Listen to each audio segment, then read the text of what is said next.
నేను నా భార్య మేము నడుస్తున్నాము దుర్మూను సరదాగా హ్యాపీగా నడవడం జరిగింది కొండని. త్వరగా కానీ రీచ్ అయిపోయాము. కింద నుండి పై వరకు కానీ సరదాగా నక్కుంటా ఉద్రము పోటీలు పెట్టుకుంటూ మా మా ఇంటి ఒక బ్యాగ్ ఉంది. ఆ బ్యాగ్ని తీసుకొచ్చాము. ఎందుకంటే ఆ బ్యాగ్కి లాకర్ వేసేది కాదు, ఇంకో బ్యాగ్కి లాకర్ వేసాము.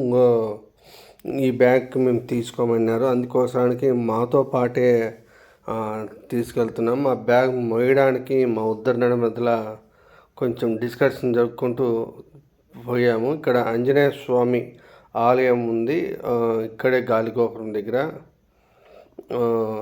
ఇట్లా ఆంజనేయ స్వామి ఇప్పుడు ఈ గాలిగోపురం దాటితేనే మళ్ళీ ఆంజనేయ స్వామి టెంపుల్, మళ్ళా సీతారాములు టెంపుల్ కానీ ఎదురు బదురుగా పెట్టడం జరిగింది. అది అక్కడ మొబైల్ అలో లేదు, మీరు వెళ్ళినప్పుడు తెలుస్తుంది. చాలా ఈ కొండ ఎక్కేప్పుడల్లా కానీ మనకి ఆంజనేయ స్వామి అనేది ప్రతి చోట స్వామి దర్శనం మనకు కనపడిస్తూ ఉంటుంది. ఆంజనేయ స్వామిని ఇక్కడంతా కానీ ఇది గాలిగోపురం. ఇక్కడ గాలిగోపురం దగ్గర మనం వీడియో తీస్తున్నాము. ఇక్కడ శిల్పాలు కానీ ఇక్కడ గాలిగోపురానికి చూడండి ఎలా మలిచారో, చాలా విధాలుగా దీనికి అర్థాలు వేరే ఉన్నాయి. బొమ్మలు చూడు ఎంత నీట్గా ఉన్నాయో బొమ్మలు. అన్నీ చూసుకుంటూ నిదానంగా ఎక్కడే కానీ షూట్ చేసుకుంటే మీ అందరికీ చూపించాలనే ఉద్దేశంతో వీడియో తీసుకుంటూ వెళ్ళడం జరుగుతుంది. ప్రతి ఒక్కరూ కానీ ఈ వీడియో చూసిన వారు లైక్ చేయండి, ఫాలో చేయండి ఫ్రెండ్స్.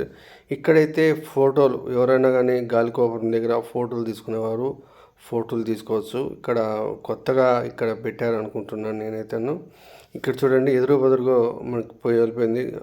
రాముడు ఆంజనేయ స్వామి టెంపుల్ ఎదురు బదురుగానే ఉంటుంది. ఇక్కడ నుండి చాలా జాగ్రత్తగా బయలుదేరండి. ఒంటరిగా వెళ్ళకూడదు, గ్రూప్గా వెళ్ళాలని ఒక బోర్డు పెట్టడం జరిగింది. పులులు ఉంటాయని జాగ్రత్త అని.